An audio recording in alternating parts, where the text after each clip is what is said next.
Anies Baswedan menempati peringkat pertama berdasarkan survei yang dilakukan Indikator Politik Indonesia jelang Pilkada Jakarta 2024. Ridwan Kamil, mantan Gubernur Jawa Barat, di posisi ketiga, sedangkan Basuki Cahayapurnama alias Ahok berada di posisi kedua. Dilansir dari Kompas.com pada Kamis 25 Juli 2024, hasil survei ini merupakan simulasi terbuka atau top of mind. Menurut Direktur Eksekutif Indikator Politik Indonesia, Burhanuddin Muhtadi, simulasi tersebut dilakukan dengan cara bertanya kepada responden tanpa memberikan informasi atau pilihan yang disodorkan. Dari survei yang diselenggarakan pada tanggal 18 hingga 26 Juni 2024 tersebut, Anies Baswedan berada di tingkat teratas. Anies tercatat memiliki elektabilitas 39,7%.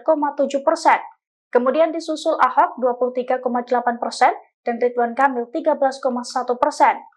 Selain itu, sejumlah simulasi juga menunjukkan Anies selalu berada di posisi teratas. Begitu pula dengan posisi Ahok yang berada di posisi kedua dan Ridwan Kamil berada di posisi ketiga.